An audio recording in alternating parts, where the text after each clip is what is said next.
आज के स्टोरी बहुत ही खास होने वाले हैं, तो इस स्टोरी को ध्यानपूर्वक जरूर सुने। तो चलो स्टार्ट करते हैं। रवि और निशा एक ही क्लास में है और रवि क्लास के चुप रहने वाले लड़कों में से है। ज्यादा बातें करना उसको पसंद नहीं है। क्लास में अच्छे नंबर भी ले आता है। निशा का अपना अलग ग्रुप है। निशा बोलने में थोड़ी तेज है। वो होते हैं जब टीचर पूछते हैं किसको यह आंसर आता है, तो जो 4-5 बच्चे हाथ उठाते हैं उनमें से एक हाथ निशा का भी होता है। अब निशा और रवि दोनों 12th में है। यह उनका लास्ट ईयर है स्कूल का। हालांकि क्लास में दूसरी और लव स्टोरी बन चुकी है, लेकिन अभी तक इनकी सिर्फ फॉर्मल बातें हैं, कुछ खास नहीं है। यहाँ मैथ्स की जो क्लास लेते हैं वो है स्कूल के वाइस प्रिंसिपल त्रिपाठी जी। रवि की मैथ्स थोड़ी कमज़ोर है। निशा को त्रिपाठी जी ने बनाया है मैथ्स पीरियड का मॉनिटर। अगर कहीं काम में त्रिपाठी जी लेट हो जाए, जो कि वो अक्सर होते हैं, तो निशा क्लास को कंट्रोल करती है। बोर्ड पर उन बच्चों का नाम लिख देती है जो शोर करते हो, अपनी जगह से उठ कर जाते हो। लेकिन निशा ऐसे दिल की अच्छी है, वो नाम लिखती है लेकिन त्रिपाठी जी के आने के पहले उसे साफ भी कर देती है, ताकि किसी को भी डांट या मार नहीं खाना पड़े। त्रिपाठी जी आज फिर किसी कारण से क्लास में लेट है और निशा फिर बोर्ड के सामने है नाम लिखने को तैयार। रवि के पास बैठा उसका दोस्त उसका पेन गिरा देता है। रवि सिर्फ उसकी तरफ देखकर अपना पेन उठाने के लिए चेयर से उठता है। निशा रवि को उठा हुआ देखकर उसका नाम बोर्ड पर लिख देती है। रवि पेन लेकर फिर अपनी जगह पर बैठ जाता है, लेकिन निशा इस बार नाम को साफ नहीं कर पाती, क्योंकि उसके पहले ही त्रिपाठी सर क्लास में आ जाते हैं और रवि का नाम बोर्ड पर देख लेते हैं।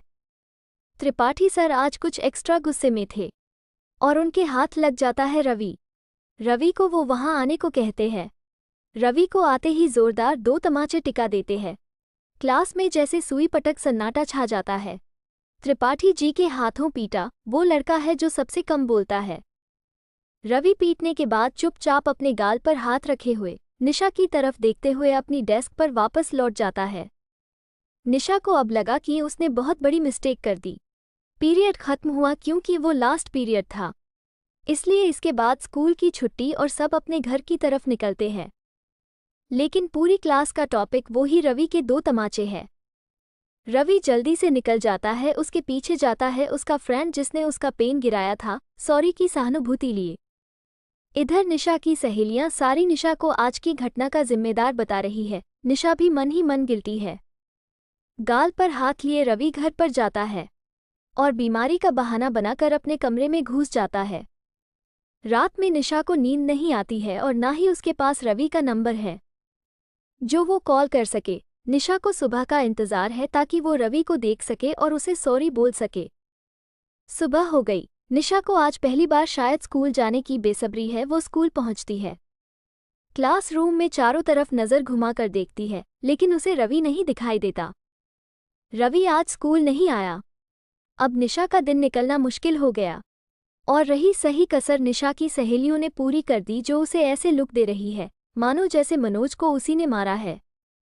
दिन खत्म होता है, सभी फिर घर को निकल पड़ते हैं। रवि अपने घर में बैठा है और दरवाजे पर बेल बजती है और सामने होती है निशा। रवि निशा को देखकर सरप्राइज हो जाता है। निशा कुछ बोल नहीं पाती और इतने में रवि की मम्मी पूछती है, कौन है बेटा? उनको आता देख निशा भाग जाती है। रवि जवाब देता है, पता नहीं कौन बेल बजाकर भाग गया। अब रवि का गुस्सा जैसे आधा खत्म हो गया हो, क्योंकि जहां तक उसे पता था निशा को उसके घर का एड्रेस नहीं मालूम था। यानी निशा ने किसी से पूछा होगा और उसके घर उसे देखने आई होंगी। अगले दिन वो स्कूल जाता है। कल जिस लड़की की वजह से उसने तमाचे खाए थे सबके सामने, आज वो उसी लड़की के बारे में सोच रहा है। वो अपनी डेस्क पर जाकर बैठता है। रवि को पता था कि निशा उसके पास जरूर आएगी, लेकिन निशा नहीं आई। निशा की दोस्त और रवि को एक लेटर देकर चली गई। अब रवि का आधा गुस्सा जो पहले बचा था वो भी गायब हो गया। रवि को पता था कि लेटर किसने दिया है, इसलिए अब उसने लेटर खोला नहीं। हालांकि उसे भी पता है कि लेटर में सॉरी ही होगा, लेकिन अभी वो उसे लव लेटर से कम नहीं लग रहा। वही निशा बार बार रवि को मूड कर देख रही है, लेकिन रवि उसके देखने पर नजरें चुरा रहा है, थोड़ा भाव खा रहा है। रवि को अब उसके पास बैठे दोस्त छेड़ने लगे हैं। रवि अब लेटर खोल के देखना चाहता है। ये पहली बार है जब वो इस तरह के एहसास से गुजर रहा है। रवि लेटर खोलता है और उसमें बड़े बड़े शब्दों में लिखा होता है आई एम सॉरी और साथ में रोने वाला इमोजी। रवि को उस रोने वाले इमोजी को देखकर हंसी आ गई। वो कहते हैं जब आपके दोस्त और क्लास वाले आपको एक दूसरे के नाम से चिढ़ाने लगते हैं तो कुछ ना हो तो भी कुछ कुछ होने लगता है। रवि और निशा के साथ भी यह हो रहा था। अब क्लास वालों की नज़र में एक और कपल बन गया था।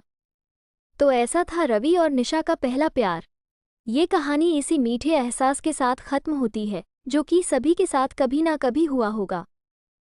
ये स्टोरी आपको कैसा लगा कमेंट में ज़रूर बताना। अगर आपको अच्छा लगा तो मेरे चैनल को लाइक शेयर सब्सक्राइब ज़रूर करें।